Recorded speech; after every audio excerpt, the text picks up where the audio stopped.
Welcome, ladies and gentlemen, boys and girls, children of all genders, to the Mr. Sitter podcast with me, Anthony Locascio, and we are coming at you. Me and the boys here, we're coming at you for the second time today. What, you might ask at hearing that revelation? Well, yes, because I am technologically retarded and I deleted the episode that I recorded an hour ago. So we're doing it again, motherfuckers, and it's going to be bigger and badder and hopefully shorter than it was last time because it was way too long to do a 26-minute podcast on one game. Nonetheless, we are back, and what a way to come back. Here in my False 9 Threads Alessandro Del Piero t-shirt. That's right, that was my segue into my sponsor. It is False 9 Threads. Make sure for this summer and moving forward that if you are anybody who considers himself a respectable football fan, you hit up False 9 Threads on Instagram, send them your sizes, and they will send you, for money, a custom, amazing football moment encapsulated in streetwear t-shirt, and they're bringing out some other wares to make sure you check out False 9 Threads. This is a t-shirt worth getting, unlike the It's Coming Home t-shirts that a company in England have lost lots of money by printing 18,000 of them. That's right, they printed 18,000 England World Cup 2022 champion t-shirts in anticipation that, like, that's the dumbest fucking thing of how to you deserve for your company to go bankrupt. That's the dumbest fucking thing. In the they made it to the quarterfinals. Like, to print 18,000 England winner t-shirts if they made it to the final would be a risk. This is so fucking stupid. I don't know what kind of cosmic karmic energy these people were trying to put into the world, but absolutely stupid. And so I feel considerably less stupid for having accidentally deleted the episode that I recorded early. Hey, you know what? This is episode 26, guys. The fact that I haven't done this already, given how bad generally I am with tech stuff, is astonishing. And I do all this. I edit it. I do put all this shit together myself, man. I'm coming up in this game. Let's fucking do it. And on the topic of fucking doing it, what a game. What a game. What an end to the miraculous, wonderful story that Morocco have been in this tournament. I mean, their tournament isn't over yet, but their march towards potential World Cup glory is, and they exit this run with their heads deservedly held absolutely high after a 2-0 victory for France, which was anything but comfortable. The first thing that I noticed was Morocco being led out by Captain Fantastic Roman Saiss, who was stretchered off like a stretcher. You understand? Like, it's like Rey Mysterio when he got beaten up by the Big Show in 2002. Another wrestling reference. A stretcher, like you can't walk, like you have to be assisted off. In the previous game, the game before that, he went off with a knee injury. You thought there's no way this guy's going to play, and yet there he was. And I said yesterday, if you see him playing, like, give it to Morocco already. I'm going to go ahead and say that wasn't a false prediction because he was on the pitch. He did not play.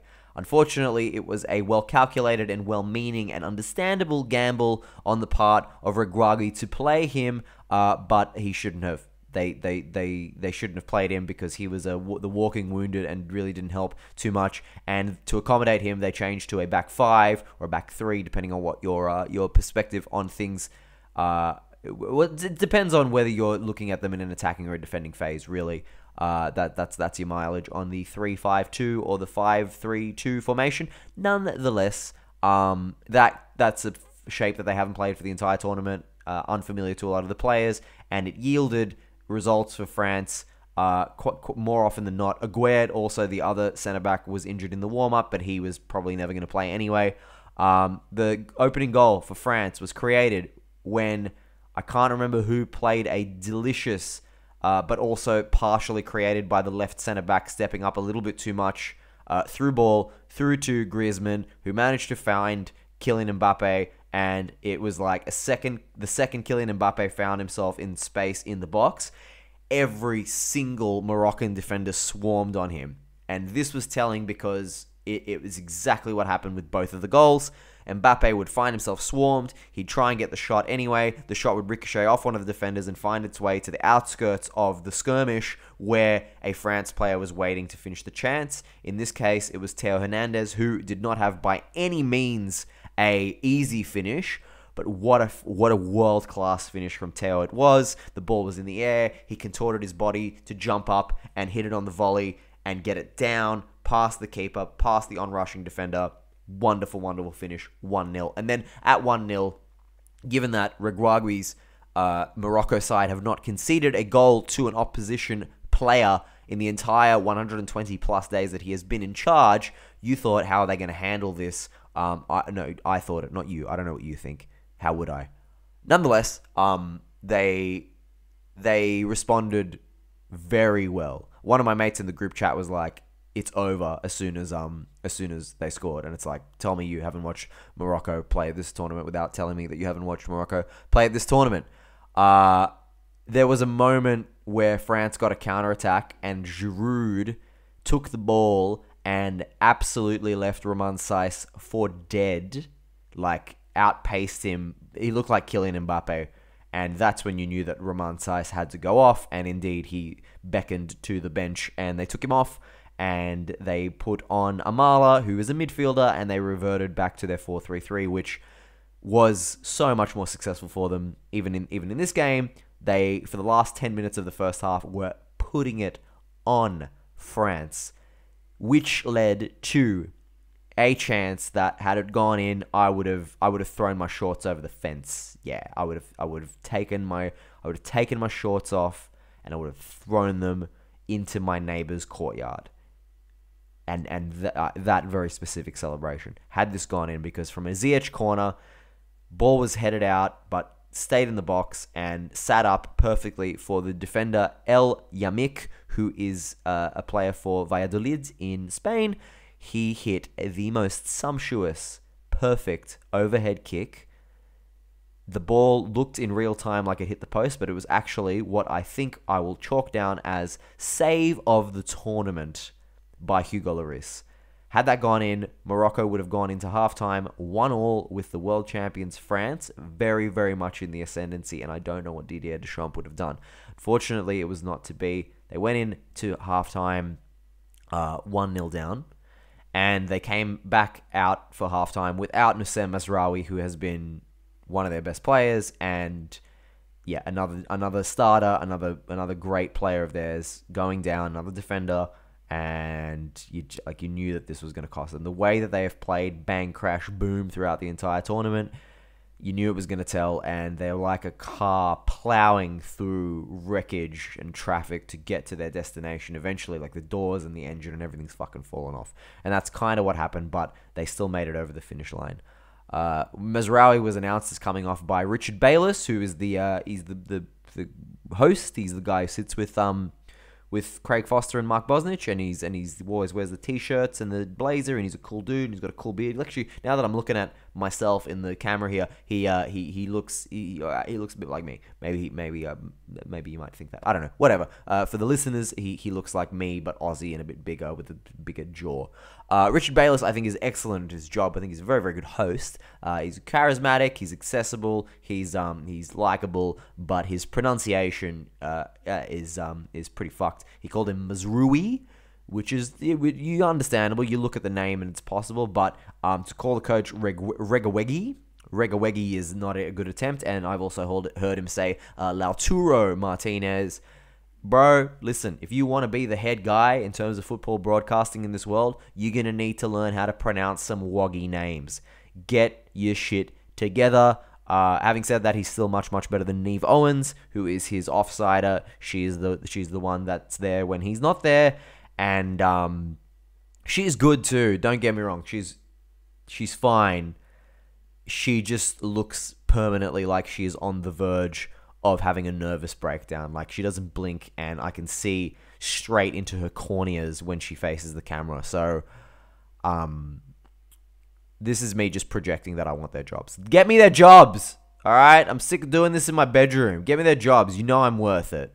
I'm fucking L'Oreal. You know Anyway, second half started as the first half sort of ended with Morocco in the ascendancy, but that doesn't mean anything when you watch France, because France play like it's almost like Moussa Dembele when he's on song, when he plays really well, he embodies everything that France are. They are explosive and amazing and skillful and talented when they need to be, and for the rest of the game they're like, it's no problem, you can do what we want. I know I'm too good for you. You can do what you want. You take the ball, and I know you're not going to score. I know you're not going to score. You can leave a comment as to the efficacy of that French impression that I just did. That's how they play. They just yield the ball, and then they'll hit him when they need to. Not even like a counter attack. Just we will dominate you when we want to dominate you. And that's basically what was happening. And one of those dominant moments came where Mbappe, who was pretty quiet today overall, but when he needed to be, he didn't make the difference, but he made making the difference, if that makes sense. We'll chat about that in a sec. But in this moment, he absolutely skinned good friend Achraf Hakimi. Martin Tyler couldn't stop talking about how they were good friends. Skinned Achraf Hakimi, skinned the right side of the defender, was through, but he basically did this on the left-hand touchline. So he had to cut in, and when he cut in, he was through, and who, on the edge of the box, with the cleanest tackle possibly of the tournament, stopped him. None other than Sofiane Amrabat, who top 3 player in this tournament. I don't give a fuck what happens moving forward. And this tackle just encapsulated it. Mbappe was so embarrassed, he just went down and clutched his knee for fucking I don't know how long afterwards. And Amrabat started another Morocco attack. France's tactics were slightly affected in this game by necessity, because they had 2 starters out with illness caused by the air conditioning vents supposedly in the Qatar stadiums. Both Dayot Upamecano and the best player in the world, Adrien Rabiot, had the flu. So they were replaced by Konate and Fofana respectively. Now, Konate replacing Upamecano is something that I have been chatting about, something that should be the case in every game for them in the last few games. I think Konate is a much better player. Upamecano might be better on the ball, but Konate is an infinitely better defender, and nothing went through him today. The Fofana thing was interesting, because even though they theoretically play in the same slot on the... Actually, this is what I'm about to say is not true. Rabiot plays on the left-hand side of a double pivot with Tchouaméni, but it was the other way around today. Fofana played on the right and Tchouaméni played on the left. Fofana stayed so much more central than Rabiot ever does. Rabiot always drifts out to the left, whether it's for Juve, whether it's for France. And for France, this is particularly important, especially since Luca Hernandez got injured, because, yes, him being in the middle, I don't know if this was by design, by Deschamps, but him playing through the middle affected Morocco's normal build-up. Morocco play most of their attacks with that just super duper intense transitional mowing of the opposition in every single game by taking the ball through the middle with Amala and what do you call him, Unahi and Amrabat basically starting all the attacks. The ball would go through there and they'd get them to their attackers. But today they weren't able to do that because Fofana was occupying way more space in the middle with Tchouaméni. But the drawback of that was that it exposed exactly how much Theo Hernandez does not cover Kylian Mbappe. Theo Hernandez is not a good defender. He's a great attacking left back and a fucking great striker, obviously. But he did not cover himself in defensive glory, and that told in especially this early period of the second half.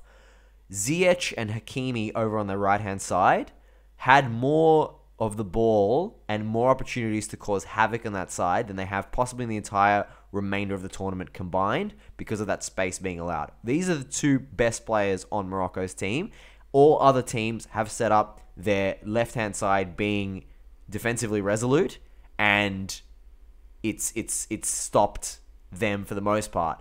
It did not stop them here against France. France's arrogance, again, shown. Like, we don't care. We're going to let you do what you're going to do. but they created so much carnage and so many dangerous opportunities in the early parts of this half that for the first time, I think maybe ever, Deschamps made a tactical shift while leading specifically to get another goal. And that was putting on Marcus Thuram. Marcus Thuram replaced Giroud, and Marcus Thuram, there's no two ways about it, he changed the game. His movement, like he's not the most clinical or the best goal scorer, but his movement, both on and off the ball, is so much more dynamic than Giroud, and he added an extra dimension to their attack and was a different kind of focal point for France and caused Morocco enough headaches that they needed to worry about defending a hell of a lot more than they needed to worry about attacking. And there seemed, Martin Tyler mentioned this, and you've seen him a few times in the stands, but Marcus Thuram's father is obviously France legend, and I think his appearance record, he was the all-time appearance holder for France, but I think Lloris has taken over for him now. He was the all-time appearance holder for France, Juventus legend, France legend, and only scored 2 goals ever in his France career, both of them coming in the semi-finals of the 1998 World Cup. So you thought maybe there's something poetic about Marcus Thuram coming on here. There wasn't in the terms of goal scoring. Hugo Lloris, by the way, having made that save against El Yamik in the first half on the bicycle kick, save of the tournament for me. He was really good against England. He was really good here. And I've talked a lot of shit about Hugo Lloris. So perhaps I need to eat a bit of humble pie, or perhaps he's reserving his one calamitous moment of head fuckery for the final, like he did against Croatia in 2018. But thankfully for France, it was too late. They had already won. Who knows? Maybe for Argentina, it's coming soon. Anyway, this was a good sub. Kolo Muani ended up scoring the winner, the second goal that put it out of Morocco's reach. And you could say it was an inspired substitution on the part of Deschamps. It wasn't. The Thuram one was. Kolo Muani coming on was just like he was in the right place at the right time from a goal that was not stylistically or schematically similar to the first goal, but similar in as far as Mbappe gets the ball in the middle, all the Moroccan defenders just converge upon him. He takes the shot gets deflected into the outskirts of the box, and Muani just has a far easier finish than Theo Hernandez did to pop it in, and it's 2-0, and you're pretty much certain that France are going to see it out. From that point, you see this Morocco woman in the crowd with her hands on her face, not in a we're protesting the armband, the pride armband ban by FIFA, Germany, instead of playing well kind of way, in the I'm so shocked and I can't believe this is happening, that we're about to lose to France kind of way. And it's like, you're not a football fan, are you? I don't think anybody that's a real football fan was surprised that Morocco didn't. We all wanted Morocco to beat France, but I don't think anybody realistically thought it was going to happen, especially with the injuries and the style that they've played. So we'll see you in 4 years, this woman, when she's watching her next football match. Anyway, Morocco did have one last chance. Etzal Tsuli, who I spoke about as being very underwhelming against Croatia in the first game. He's the Barcelona loanee who plays at Osasuna. He came on and he did the damage on the left-hand side, made this amazing run, which could not be finished off by Unahi, and it was the story of the game. The ball just would not go in for Morocco, and France defended really, really well and deserved their victory. They are in the final for the second World Cup running. They started the World Cup curse by being the European and world champions and not making it through the group in 2002, which then led to Brazil only making it to the quarterfinals and then limping out in 2006, which led to Italy not making out of the group stage in 2010, which led to Spain not doing very well in 2014, which led to Germany not doing very well in 2018, not making out of the group there. France have busted it by making it to the final. You would say the World Cup curse was over by them making it to the semi-final, but they have rubber stamped that by starting and ending the World Cup curse very, very deservedly into the World Cup final against Argentina. I don't think anybody on the face of the earth who isn't French wants anybody but Lionel Messi's Argentina to win, but we're not going to talk about that now. There are 4 more podcast episodes that I will be doing in this World Cup special cluster of episodes. I'm going to do one previewing the third, fourth playoff. I'm going to do one talking about the third, fourth playoff and previewing the final. I'm going to do one in the immediate aftermath of the final, and I'm going to be doing one to wrap up the whole thing a couple of days later. So we're going to talk about all that later. For now, I want to shine light on Morocco. Morocco have done the unthinkable, the nigh on impossible, the certainly improbable, and the absolutely amazing feat of making it to the semi-final, being the first, I suppose, definitely the first African country, the first what you could consider Arabic country, even though we spoke about the Berbers yesterday. What they've done for all of the people of Morocco, all of the Moroccan diaspora, the people of Africa, the people of the Middle East generally, and underdogs everywhere. People who are unheralded, people who are unfancied, people who are looked down upon, trodden upon. What they've done for those people in the world cannot be understated and is remarkable, and it's been wonderful to watch. And them breaking into the semi-finals of this World Cup at the expense of so many other gigantic teams is remarkable, and it just goes to show that no matter how much money gets pumped into football, no matter how grubby and pretty morally deplorable the sources of those funds are, football will never in totality belong to the elite. Football, as long as you've got a pair of boots and a ball, you can do it with hard work, with determination, with graft, with craft, with grind, and with passion. When you inject every ounce of the passion coursing through your veins into the thing that you love, wonderful things can happen. And so this Morocco are a testament to that. Walid Regragui, who was pictured in a Zoom conference conducted a year ago by Mikel Arteta, of all people, on tactics, now leads his team into the third, fourth playoff. He's played the maximum amount of games that you can at a World Cup, being 7. And I hope he sticks around with Morocco in order to win the AFCON once and then moves on to a wonderful, glittering European club coaching career. He's won the African Champions League, so you know that this guy can get it done at club level as well as international level. Let's see how far this guy can fly. He's the king. He's the manager. He's the coach of this tournament. What he has done, what Morocco have done, is he's the biggest component, and he's a national hero, as is Sofiane Amrabat, who I'm hoping that, I've watched him in Serie A for years. I know that on his day, he's an exceptional player. His day has been on repeat. It's his Groundhog Day at this World Cup, and he deserves it, and hopefully he'll get a Premier League move, because he deserves better than playing for fucking Fiorentina. And one guy who's definitely going to get a big move is Unahi, who plays for Angers, who are coming last in France. I can say that this guy will be earning a big move probably in January, and Angers will be thrilled that they're going to get probably tens of millions of euro for him. Leicester and Roma have already been linked with him, and if you need a dynamic, strong midfielder, he is a good bet. I will say, by the way, that I did predict France to make it to the final, and I know that's not a big call, but I did say it beforehand, and with all the injuries, some people were predicting that they go out in the group phase, which is fucking stupid.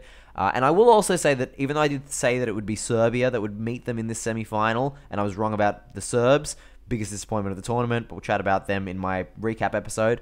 I did know that the underdog team in the semi-final would be against France, because I did know that the Portugals and the Spains of this world, they're not good. They're not. That's not the strong bracket. France would easily mow it if they got past England, and yeah, here we are. So I might not be the fucking prophet. I might not be the mystic Anth, but I hope that I inject a great deal of enjoyment into these podcasts, just through sheer bluntness and offbeat quips, But contrary to what random Queensland Filipino fuckheads like to send my personal Instagram DMs, you know nothing about football. I don't know nothing. Alright? I know a little bit. So shut the fuck up, alright?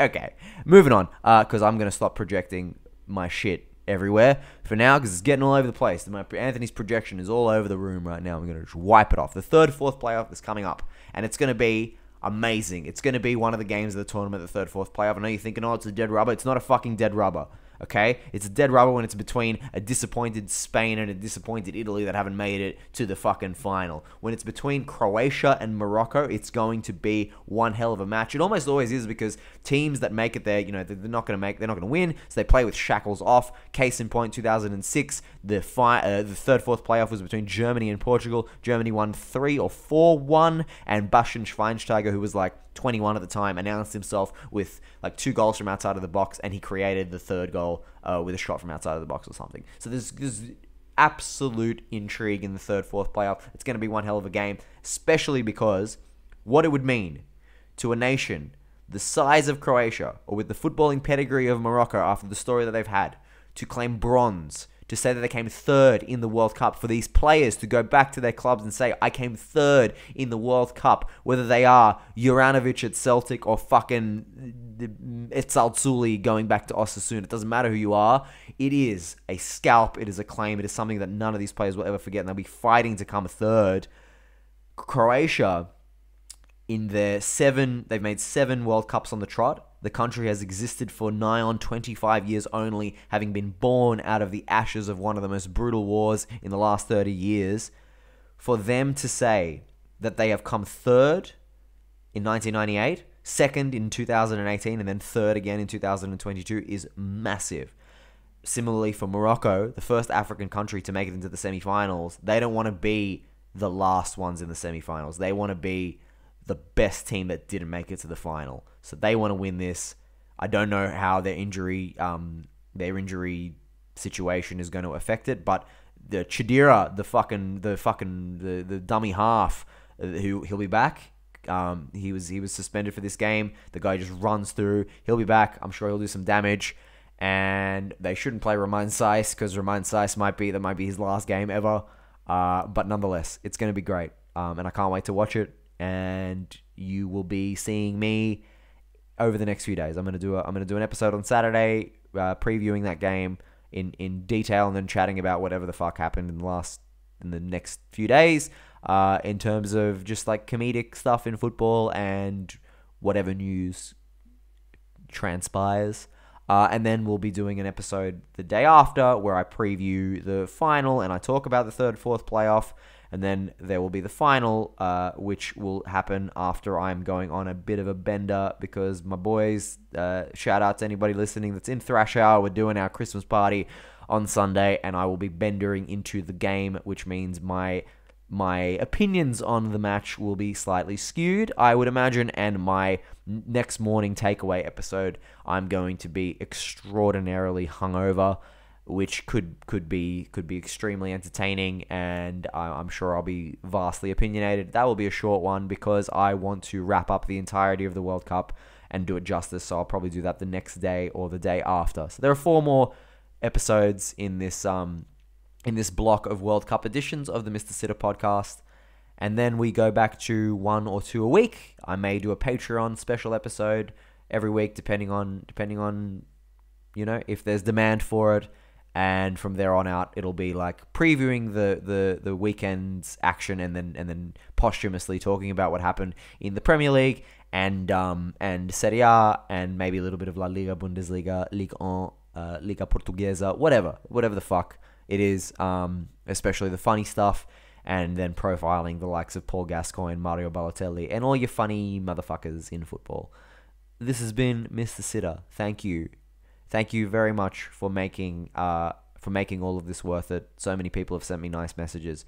I see the numbers growing every day of people listening to this. So thank you so much. I apologize for the profanity. I apologize for the occasional lapses into talking about wrestling or random instances of pop culture, or complaining about some obscure internet person that has sent me a really mean DM in the hours before I've recorded. But I hope that you still love me because of it, or in spite of it. So, cheers. A big congratulations once again to Morocco. I will love hearing your Aladdin 2 Return of Jafar national anthem, which is basically a theme song for a country. I will enjoy hearing your national anthem one last time on Saturday. This has been Mr. Sitter. Thank you very much. Be cool. Get yourself false 9 threads. But if you can't get yourself false 9 threads, then make sure you're being cool anyway.